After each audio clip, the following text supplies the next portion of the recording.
அரசாங்கத்தினுடைய இந்த செயல்பாட்டை பார்க்கிற மற்ற நாட்டவர்கள் கூட இதற்கு முன்னாடி இல்லாதவாறு அதிகமான பொருளாதாரங்கள் இலங்கைக்காக கொட்டி குவிக்கும். நல்லா கவனிங்க, இதுக்கு ஒரு உதாரணம் சொல்லலாம்.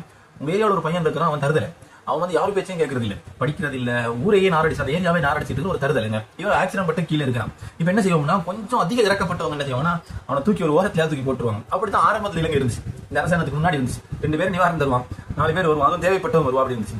இப்போ ஆக்சிடென்ட் பண்றக்கூடிய பையன் யாருன்னு சொன்னா, ஒரு நல்ல குடும்பத்தில் நல்ல ஒழுக்கமான அமைதியான பண்பான எல்லோரிடம் நல்ல முறையில் நடந்து கொள்கிற ஒரு பையன் வந்து ஆக்சிடென்ட் பட்டு இருக்கான். இப்போ ஊரே வருது, அவன் தூக்கி வருது. ஏன்? நல்ல பையன் பா, எப்ப பார்த்தாலும் சிரிச்ச முகமா பார்த்துட்டு இருப்பான், நல்ல ஒரு களவு இல்ல, ஊழல் கிடையாது, மோசடி கிடையாது, அப்படிப்பட்ட ஒரு பையன் அப்படின்னு சொல்லி எல்லாரும் சேர்ந்து உதவுவதற்கு வர மாதிரியே இந்த அரசாங்கத்தை நோக்கி 80க்கு மேற்பட்ட நாடுகள், அதுல குறிப்பா எத்தனை நாடு வந்திருந்தாலும் இந்த அரபு நாடுகள்ல இருந்து ஒரு அசைவு இருக்குது. காசை கொடுக்கறது வேற, அவர்களாக வந்து உடல் ரீதியான உழைப்பு கொடுக்கறது அப்படிங்கிறது இருக்குது. இதெல்லாம் நடக்கவே நடக்காது. ஆனா அது இலங்கையில இந்த மாதிரி நடக்குது.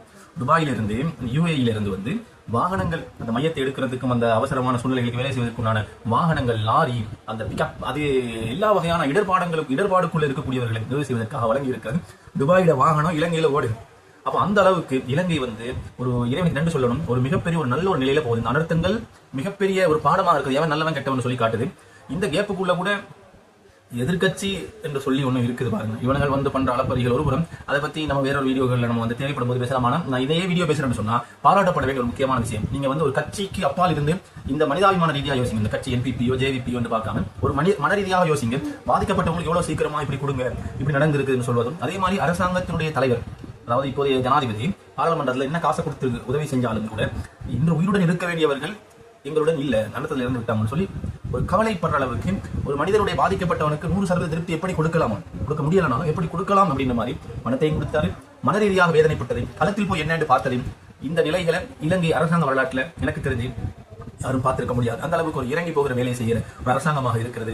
எனவே தொடர்ந்து இப்ப இருக்கிறது போயிட்டு தொடர்ந்து இது போன்ற நல்லவைகளாக இந்த அரசாங்கத்தின் எதிர்பார்க்கிறோம், மக்களும் எதிர்பார்க்கிறதுனால கொஞ்சம் கட்சின்னு சொல்லி பார்த்துக்கிட்டு ஏசுறதும் திட்டம் தூக்கி எழுந்துட்டு கொஞ்சம் அரசாங்கம் நல்லது செய்யும் போது சேர்ந்து பயணிங்க. அப்பதான் வந்து இந்த நாடு நல்ல முறையில் முன்னேறும். எனவே வெளிநாடுகளுக்கு உதவி செய்கிற இளைஞர்களாக இருக்கலாம், வெளிநாடு நிறுவனங்களாக, அவங்களுக்கு ரொம்ப நன்றி. இந்தியாவில் உதவி செய்யக்கூடிய பெண்கள், ஆர்மி ஆண்கள் பாகிஸ்தான்ல இருந்து வந்தது, இப்படி நிறைய ஒரு அதிசயங்கள் நடந்திருக்கிறது. இந்தியா வான் கதை வந்து பாகிஸ்தானுக்காக திறந்து விட்டதற்கு இலங்கைக்குள்ள வரதுக்காக இப்படி பலவிதமான நன்மைகள் நடந்திருக்கிறது.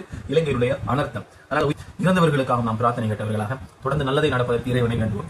நாடு நல்ல முறையில் முன்னெடுக்க அந்த இறைவனை பிரார்த்தனை செய்வோம்.